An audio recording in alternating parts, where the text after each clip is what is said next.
You cannot just kill Black people whenever you feel like it.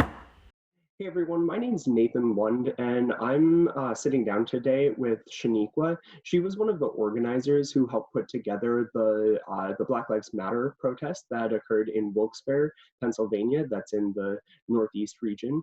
She's a social worker who is pursuing her PhD from Marywood University in Strategic Leadership and Administrative Studies. Before we get into the question, did I get everything in your intro right?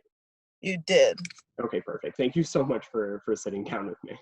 Of course, no problem. Thank you for asking.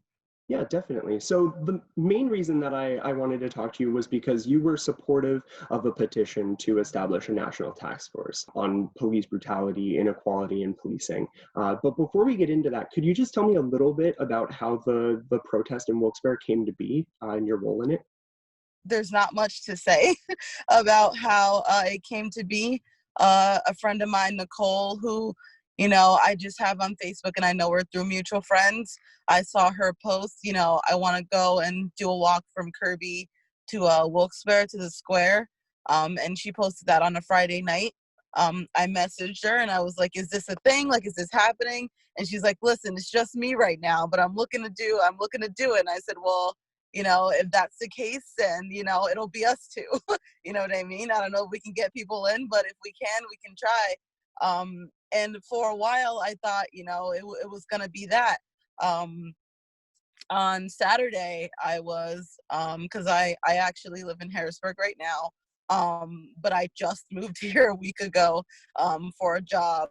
And my family still lives in Wilkes-Barre, so I'll be visiting. I visit every weekend. So, on Saturday, a friend called and she's like, hey, they're protesting on the square. And I was just like, really? And she's like, yeah, I knew this is your kind of thing, so I wanted to let you know. And I was like, thank you. 10 minutes later, I was at the square protesting. And we were there. My boyfriend went with me and we were out until, maybe 4, 5, 6 hours. The time went by, I don't even know. And I just felt a real strong sense of community. Everyone was so supportive. We obviously had a couple people who, didn't believe in what we believed in, but that was quickly, nixed out and not an issue. So we were just like, okay, it works. And it wound up being super good. So I went to those protests, and when I was there, I was like, hey, listen, we're doing a walk tomorrow. I don't know how many people is going to be there, but if you guys are in, you're in. You should definitely join. And I was like, of course we'll come. And so I messaged Nicole and I was like, hey, I think we should create a group. I think we should create a group on Facebook. I think that if we want to get it out there, if we want more people to come, we should try and do that. And so she created a group, and we couldn't figure it out at first. Like, both of us aren't great with this kind of stuff. And so I created it, and we were able to make it public. And once we made it public, it went on from there. There was a couple people going when we went to sleep on Saturday night. I think 12, and we woke up to over 100 people saying that they would be there. And the people that I met at the protest on Saturday, they were all like, I told everyone I know. So it grew up to be a big thing. And I, even from seeing it get so big on Facebook, I still thought, oh, that's over 100 people. That's great. You know what I mean? Some people are going to come, some people aren't.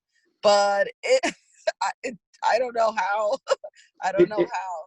It definitely blew up, and it was impressive to see so many people there, and the messaging around it was great. It got really good coverage. I think it's something that you should definitely be proud of for your role in it, and everyone who was involved in it should be proud of the way that it was a really good portrayal of the cause. And I know that there's some detraction because people have said that it's like whitewashed or it's whatever, but you're always going to have some people who it doesn't quite go far enough for, and I think that that's fine. Not every organization needs to do everything. Not every event needs to speak to every single person, but I think your event was really successful at speaking to what you wanted to speak to. So congratulations on that. Yeah, thank you. I keep telling everyone, tells me congratulations. And really, I just, respond with thank you for coming, because that's how it got so big.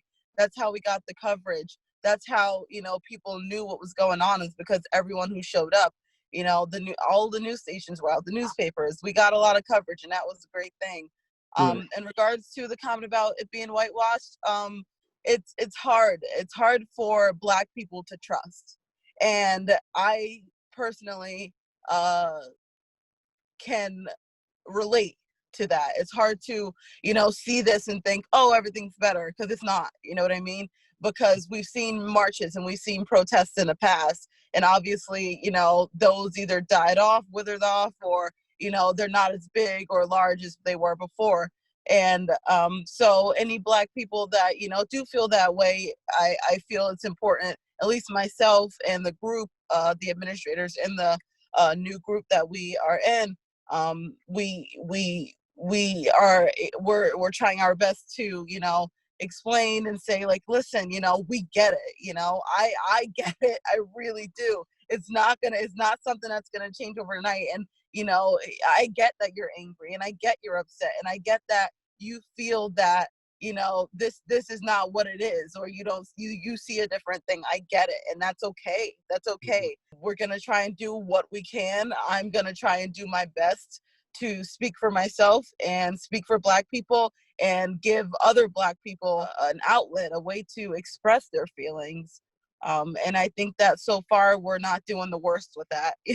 We're not doing the worst. We obviously got a lot to learn, but we're not doing the worst. For sure. In a world of many people who don't do anything, I think it's really easy and kind of lazy to just focus on criticizing the people who do something. So I just appreciate, and I know a lot of other people appreciate, everyone who is doing something right now to shed a light on all of these important issues, because it goes beyond just the police, to be honest, when we're talking about structural racism.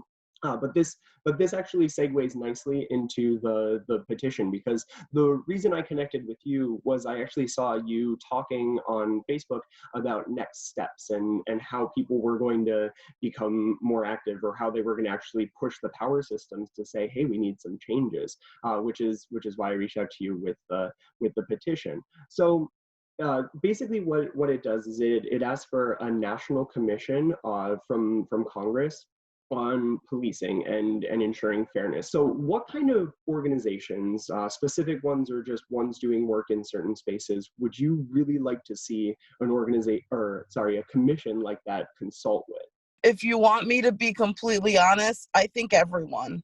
I think that any single organization, I don't care what their mission is, I don't care, who created the organization, I don't care who's in the organization. Everyone should be standing up for Black lives, everyone. And so I call everyone out to help. I call, Black Lives Matter obviously are doing some amazing work. I call, the top agencies, companies, billionaires, millionaires, anybody.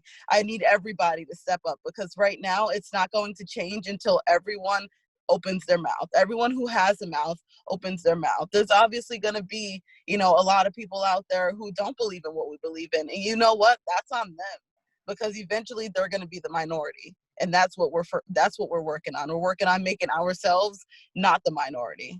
Right. No, I think that's a really good point. I mean, for an issue that touches so many different aspects of especially Black people's lives, I mean, you really do need everyone who's active in any part of society to kind of be standing with you for this specifically. So what kind of goals would you hope that the commission could accomplish? What would an ideal outcome be? Whether it's like policies that they ended up recommending or actually getting implemented, and what does that next day look like after they're finished and some of the changes have taken foot? I mean, we all know what it looks like for, a law to be passed but not enforced. And I think that is something that we will have to focus on.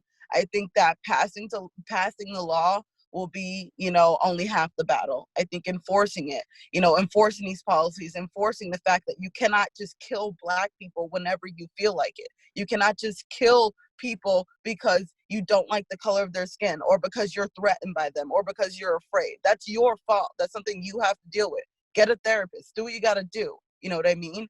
And I think that at the second we start enforcing these things, enforcing, no racist policies, and, enforcing the importance and explaining the importance of Black lives, that's what I need to see. That is what I want to see. I want to see, laws being passed, but I also want to see them being enforced. And, I don't have any specific things that come straight to my mind, because to be honest, a lot of us Black people have never even gotten this far. We've never gotten the opportunity to think, oh crap, this might actually happen. What do I want? You know what I mean? And it's awful, but it's what it is. So I'm hoping that, this allows Black people to sit down and think, okay, we might be able to do something. We might be able to change something. What do we want? You know what I mean? We know we don't want to be killed, but what else do we want? You know what I mean? And then I think that's where it has to start. It has to start with Black people recognizing and identifying exactly what they want, and, asking for that, pushing for that, getting it passed, getting it, implemented, and then, taking that extra step to say, okay, I know this is a law, or I know this is a policy. I need, this to be, enforced. Right. Give it some teeth. And Exactly. that's another good point too, because I've noticed that a lot of white people who I talk to about these issues, they seem to think that asserting Black Lives Matter is the goal in itself, but really that's just a baseline that we've yet to meet. That's not the standard we're going to judge it against. That's just something that, like, you have to accept this. That's the baseline. And then from there, we have to build on top of that to realize how we get to an equitable place. So Exactly. I definitely appreciate you putting that in, more stark terms with your perspective in mind. It kind of begs the question, with the status quo being what it is, what does that tell you? Like, how does it make you feel about the way society views you and other Black people with the way things are going and have been going for forever in this country, to be honest? I think it's just clear that they just don't give a crap about us. I think it's just clear. It makes it very clear. And it's not, and it's crazy because I automatically feel like when I say they, I need to clarify that I don't mean the people that care.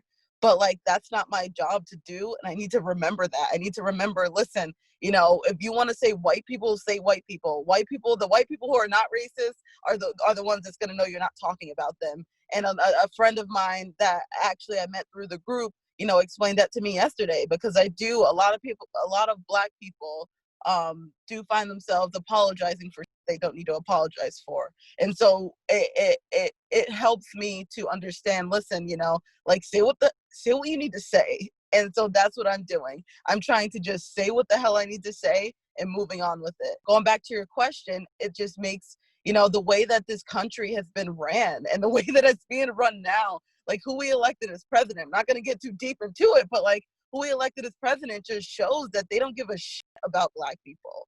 They don't give a crap. They don't give a crap about Black people. And we can say, oh, Obama was elected, but like that means nothing what you did after. You did not continue. You did not continue to show us that you care. Instead, out of, I don't know, vengeance, you elected this one. And it just went back a billion years. You know what I mean? Like, it's very clear that, a lot of white people feel like, we know we brought you here against your will, but now you can leave. You know what I mean? That's how I feel. And Yeah. I can't speak for all Black people, but I can tell you that a lot of us feel that way. We are not wanted here. We are not cared for, and we're not respected. And, we need that, because we were forced here, but we're here to stay now. And we need to fight for what's ours. That's the message that I want to give across. That's what I want to tell people, is that we are here to fight for what we deserve. And that is equality, and that is, basic basic humanity. Yeah. Like, that's what it, yeah. Yeah, for sure. Yeah. uh, Ditto to all that.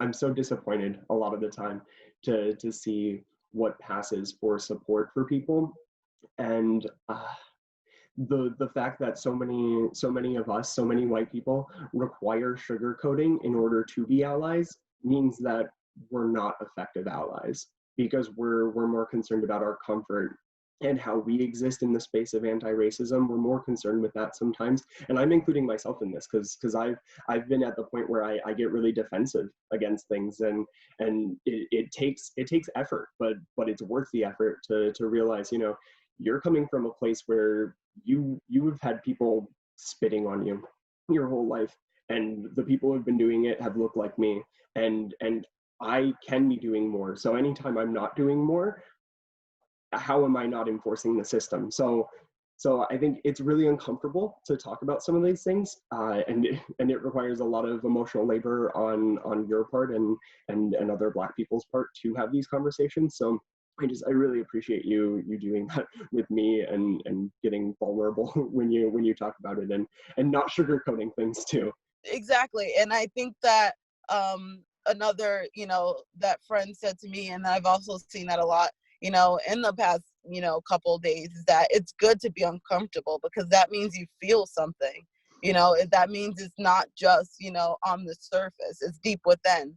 And I think that once white people start feeling uncomfortable, only then can they truly have an inch of understanding of what we've been through. Right. Right. So I know you're really busy and you had limited time. So last question is just, do you have anything that you'd like to plug before you go? Any events coming up, any organizations, anything at all? So as of now, there is not anything specifically. We do have that I am an administrator on now, the Black Lives Matter Wilkes-Barre page. That's a group that you can go and join. People there are able to freely express their concern, their anger. We're not